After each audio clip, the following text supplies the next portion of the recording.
AP రాజకీయాల్లో పెను సంచలనం ప్రశాంత్ కిషోర్ ఎంట్రీ. ప్రశాంత్ కిషోర్ పేరు అందరికీ తెలిసిందే. ఆయన పార్టీలను అధికారంలోకి తీసుకొచ్చేందుకు ప్రత్యర్థులు ఊహించని ప్లాన్స్ ను స్ట్రాటజీస్ ను అందిస్తుంటారు. మొదట మోడీ వెనకుండి ప్రధానిని చేశారు. ఆయన వ్యూహాలు దేశవ్యాప్తంగా పాపులర్ అయ్యాయి. నితీష్ కుమార్, అరవింద్ కేజ్రీవాల్, మమతా బెనర్జీ, స్టాలిన్, మొన్నటికి మొన్న వైఎస్ జగన్ సీఎం అయ్యేందుకు కృషి చేశారు. ఇప్పుడు ఏకంగా చంద్రబాబు నాయుడును ఏపీలో మరోసారి సీఎం ను చేసేందుకు చేతులు కలిపారు. హైదరాబాద్ లో సుదీర్ఘంగా పీకేతో చర్చలు జరిపిన లోకేష్ ఆ తర్వాత ఆయన్ను విజయవాడ తీసుకెళ్లారు. ఉండవల్లిలోని బాబు నివాసంలో 3 గంటల పాటు చర్చలు జరిపారు. వాస్తవానికి ఒకప్పుడు ఐపాక్ లో పనిచేసిన రాబిన్ శర్మ ఇప్పుడు టీడీపీకి వ్యూహకర్తగా ఉన్నారు. వచ్చే ఎన్నికల్లో బాబు కోసం 2 బృందాలు పనిచేస్తున్నాయి. కానీ సోషల్ మీడియా మొత్తాన్ని ప్రశాంత్ కిషోర్ చూసుకోనున్నారు. అయితే 2009లో వైఎస్ జగన్ కు భారీ మెజార్టీ రావడానికి పీకే సలహాలు, వ్యూహాలు ఎంతగానో ఉపయోగపడ్డాయి. కానీ ఆయన ఎందుకు కొన్నాళ్లకే జగన్ తో బంధాన్ని తెంచుకున్నారనేది ఆయనే చెప్పారు. ఎందుకంటే తాను గెలిచేందుకు సహకరించిన నేతలు ప్రభుత్వాలు ఏర్పాటు చేశారు. కానీ ఇంత తొందరగా చెడ్డ పేరు తెచ్చుకుని విధ్వంసకర, ప్రజా వ్యతిరేక సొంత నిర్ణయాలతో జగన్ తప్పటడుగులు వేస్తున్నారు. తాను వద్దంటే వినలేదు. ఆయన నిర్ణయాలు ప్రజలకు నష్టం చేకూరుస్తున్నాయి. నేను ఏపీ ప్రజలకు అన్యాయం చేశానేమో అని బాధపడుతున్నానని గతంలో ఓ ఇంటర్వ్యూలో జాతీయ మీడియాతో మాట్లాడుతూ వ్యాఖ్యానించారు పీకే. వాస్తవానికి పీకేతో ఒకసారి బంధం పెట్టుకుంటే మళ్ళీ కొనసాగాలంటే ఆయన చెప్పినట్లే చేయాలి. లేదంటే చాలా కష్టం. ఆయనే బంధం తెంచేసుకుంటారు. జగన్తో జరిగింది ఇదే. మమతా బెనర్జీ అయితే పీకే చెప్పినట్లుగా నడుచుకుంటారు. తన వ్యూహాలను ఆమె అమలు చేస్తారు. ఆమెతో సుదీర్ఘంగా కొనసాగుతున్నారు. కానీ జగన్ మాత్రం గెలిచిన తర్వాత ప్రజలకు ఏం చేయాలి, పాలన ఎలా చేయాలో నాకు తెలుసంటూ తీసుకున్న నిర్ణయాలు ఇటు పీకేకి నచ్చలేదు. పైగా ఆయన బీహార్ పాలిటిక్స్ లో యాక్టివ్ గా ఉండాలనుకుని ఐపాక్ తో బంధం తెంచేసుకున్నారు. దీంతో ఇప్పుడు వైసీపీ పార్టీ వ్యవహారాలను గతంలో పీకే సహచరుడైన రిషిరాజ్ సింగ్ చూసుకుంటున్నారు. ఆయన సలహాల వల్లే భారీగా ఎమ్మెల్యేలను, మంత్రులను పక్క నియోజకవర్గాల్లో సర్దుతూ గెలిచేందుకు ప్రయత్నిస్తూ ఉన్నారు.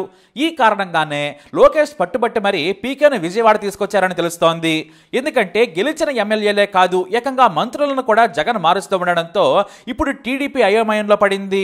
వారిపై ఉన్న అసంతృప్తితో టీడీపీ సులువుగా గెలుస్తుందిలే అనుకున్నారు. కానీ ఓడిపోయే నియోజకవర్గాల్లో కొత్త మొహాలను పెట్టి జగన్ మళ్లీ గెలిచేందుకు ప్రయత్నిస్తున్నారు. దీంతో తాము ఎలా వ్యూహాలు రచించాలనే దానిపై బాబు కాస్త అయోమయంలో పడ్డట్లు తెలుస్తోంది. బాబు వ్యూహాలు ఆయనకు ఉన్నా కూడా ఇప్పుడు సొంత నిర్ణయంతో ముందుకెళ్తే తెలంగాణలో కేసీఆర్ బొక్కబార్లా పడ్డట్టుగానే జరుగుతుందని ఊహించారు ఆయన. అందుకే రాజకీయ ప్లాన్లు తెలిసిన వారి సలహాలు తీసుకోవడం బెటర్ అనుకున్నారు. పైగా బాబుకు ఇది జీవన్ మరణ సమస్య. వయసు దృష్ట్యా నారా లోకేష్ ను లీడర్ గా ప్రజల ముందు నిలబట్టాలనేది బాబు తాపత్రయం. అందుకే చాలా ప్రతిష్టాత్మకంగా తీసుకున్న ఈ ఎన్నికల్లో ఎలాంటి తప్పులు దొరకకుండా మళ్లీ ప్రశాంత్ కిషోర్ ని ఎన్నికల వ్యూహకర్తగా నియమించుకుంది టీడీపీ. అయితే గతంలో ఇదే పీకేని బీహార్ డకాయిట్ గా అభివర్ణించారు చంద్రబాబు నాయుడు. బీహార్ నుంచి దోపిడి దొంగల ముఠా వచ్చింది, వీళ్లు ఏమారుస్తారు, రక్తం తాగే క్రూర మృగాల కంటే భయంకరమైన వారు, వాళ్ళు చేసే మాయల పట్ల జాగ్రత్తగా ఉండాలని బాబు నోటికొచ్చినట్టు తిట్టేశారు. కానీ ఇప్పుడు అదే పీకేని తెచ్చుకున్నారు టీడీపీ అధినేత చంద్రబాబు నాయుడు. ఇప్పటికే ఎక్కడెక్కడ ఎలాంటి సభలు పెట్టాలి, ఏ సంక్షేమ పథకాలను ప్రచారం చేయాలి, జనసేనకు ఎన్ని సీట్లు కేటాయించాలి, సోషల్ మీడియాలో ఎలాంటి ప్రచారం చేయాలి అనే దానిపై సుదీర్ఘ చర్చలు జరిగినట్లు తెలుస్తోంది. ఇప్పటికే తన వైపు నుంచి సలహాలు ఇచ్చిన ప్రశాంత్ కిషోర్ మరి కొద్ది రోజుల్లోనే మొత్తం ప్లాన్ తో హైదరాబాద్ కి మకా మార్చే ఛాన్స్ ఉంది. అలాగే గతంలోని తన టీంను ఆయన హైదరాబాద్ కు పంపించనున్నారు. వారు వర్కౌట్ చేసే లోపే పీకేను తన ప్లాన్ అమలు చేస్తారు. గతంలో ఆయన ప్రతి నియోజకవర్గంలో సర్వేలు చేశారు. వాటి ఆధారంగానే అంటే జగన్ కోసం ఎలా గెలుపుకు ప్లాన్ వేశారో వాటిని ఇప్పుడు రివర్స్ లో టీడీపీకి ఉపయోగించనున్నారు. మరోవైపు పీకే టీం నియోజకవర్గాల వారీగా విస్తృత సర్వే చేసి ఆయా నియోజకవర్గాల సమస్యలు, వ్యూహాలను తెలుసుకుని టికెట్లను కేటాయించనుంది. అంటే టికెట్ల కేటాయింపు కూడా ఇక్కడ పీకే చెప్పినట్లే నడుస్తుంది. అయితే ప్రశాంత్ కిషోర్ ను చంద్రబాబు నాయుడు వ్యూహకర్తగా పెట్టుకున్నారు. సరే, మరో పీకేను కూడా సమన్వయం చేయాల్సిన బాధ్యత ఏర్పడింది కదా. గతంలో జనసేనకు 20 సీట్లు ఇచ్చేందుకు లోకేష్ పవన్ తో చర్చలు జరిపారట. కానీ తమకు 30 సీట్లు కావాలని జనసేనని కోరినట్లు సమాచారం. అందుకే యువగళం పాదయాత్రకు వచ్చేందుకు సీట్ల విషయంలో అసంతృప్తిగా ఉన్న పవన్ రానన్నారట. చివరకు బాబు 25 సీట్లకు తగ్గొట్టి పిలిపించినట్లు తెలుస్తోంది. సీట్ల కంటే కూడా పదవులు ఇస్తామని, ఎన్ని గెలిచినా కూడా మంచి పదవులు, అది కూడా కోరుకున్నవి ఇస్తామని బాబు నచ్చజెప్పారట. దీంతో పవన్ కళ్యాణ్ టీడీపీ యువగళం సభకు వచ్చారనే టాక్ ఉంది. దీంతో ఇప్పుడు ప్రశాంత్ కిషోర్ టీం ఆ 25 సీట్లను కూడా డిసైడ్ చేయనుంది. అంటే పవన్ కళ్యాణ్ కూడా పీకే చెప్పినట్లే వినాలి. అంటే బీహార్ పీకేతో జనసేన పీకే సమన్వయం చేసుకోవాలి. అలా అయితేనే ప్రశాంత్ కిషోర్ పనిచేస్తారు. కాదంటే మాత్రం పొత్తు కూడా పోయే ఛాన్స్ ఉంది. కాబట్టి ఈ వ్యవహారంపై బాబు హ్యాండిల్ చేస్తున్నారట. అంటే పవన్ కళ్యాణ్ కు ఇవ్వబోయే 25 సీట్లను పీకే ఆధ్వర్యంలోని ఐపాక్ టీం డిసైడ్ చేస్తోందన్నమాట. ఇటు పవన్ కళ్యాణ్ ఎక్కడ పోటీ చేస్తే గెలుస్తాడో కూడా సర్వే చేసి చెప్పనుందట పీకే టీం. మొత్తానికి చంద్రబాబు ఇప్పుడు పీకే అండ్ పీకేలతో పనిచేయాల్సి ఉంది. ఇక్కడ మరో విషయం కూడా ఉంది. ప్రశాంత్ కిషోర్ గతంలో తన స్నేహితుడైన రిషిరాజ్ సింగ్ ఐపాక్ టీమ్ తో తన ఐపాక్ టీం ఢీకొట్టేలా ప్లాన్ చేయాలి. ఎందుకంటే గతంలో కలిసి పనిచేసి జగన్ ను గెలిపించారు.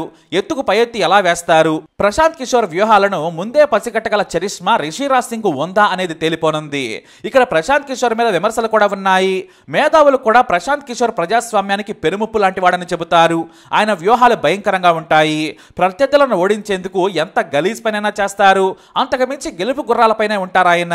మరీ ముఖ్యంగా ప్రతిపక్షంలో ఉన్న టీంతోనే పనిచేస్తారు.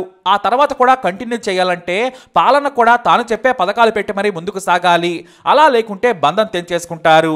జగన్ విషయంలోనూ అదే జరిగింది. అంటే ఇప్పుడు సోషల్ మీడియాలో ఎలా క్రియేట్ చేస్తారంటే వైఎస్ జగన్ పాలనను ఎంతలా దుమ్మెత్తి పోస్తారనేది చూపిస్తారన్నమాట. మొత్తానికి ప్రశాంత్ కిషోర్ ఎంట్రీ ఖచ్చితంగా జగన్ కు షాకే. ఆయన తిమ్మిని బమ్మిని చేస్తారు. కుళ్ళు కుతంత్ర రాజకీయాలే కాదు, ఆసుపత్రి రాజకీయాలు, అనారోగ్యాలు, ప్రమాదాలు ఇలాంటివి కూడా డ్రామాలు చేసైనా ఎన్నికల్లో గెలిపిస్తారు. వాటికి అనుగుణంగా టీడీపీ నేతలు ప్లాన్ చేసి అమలు చేయాలి. అందుకే వైసీపీ నేతలు భయపడిపోతున్నారు. పీకే వ్యక్తిత్వంపై అప్పుడే వైసీపీ నేతలు అంబటి రాంబాబు జగన్ లో కూడా దారుణంగా తక్కువ చేసి విమర్శించారు. మరి వైసీపీ పాలనపై సోషల్ మీడియాలో ప్రశాంత్ కిషోర్ ఎలా సెటైర్ సంధిస్తారు, జగన్ తరపున ప్రచారం చేస్తున్న ఐపాక్ టీం ఎలా అడ్డుకొని వైసీపీని గెలిపిస్తుంది అనేది మాత్రం చూడాల్సిందే. మరి ఈ రియల్ సినిమా ఎలా ఉండబోతుందో ప్రతి ఒక్కరికి ఆసక్తిగానే ఉంది. ఎందుకంటే గతసారి జగన్ కు పనిచేశారు పీకే. ఈ పీకే దగ్గర పనిచేసిన వారు ఇప్పుడు జగన్ దగ్గరే ఉన్నారు. పీకే మాత్రమే ఇటువైపు వచ్చారు. కాబట్టి పీకే స్ట్రాటజీస్ తెలిసిన వ్యక్తి కూడా జగన్ దగ్గరే ఉన్నారు. కాబట్టి పీకే ఏం చేస్తాడో ముందుగానే ఊహించి ఉంటారా లేదా? మరోవైపు పీకే ఆల్రెడీ పనిచేశాడు కాబట్టి రివర్స్ స్ట్రాటజీ అమలు చేస్తాడా? ఇదంతా కూడా ఒక రకమైన విధ్వంసమే. సోషల్ మీడియాలో ఏం జరుగుతుందో చూద్దాం. అలాగే మీ అభిప్రాయాన్ని కూడా కమెంట్ ద్వారా తెలియజేయండి. వీడియో అప్డేట్స్ కోసం మై ఛానల్ ఫాలో అవ్వండి. అలాగే తప్పకుండా సబ్స్క్రైబ్ చేసుకోండి.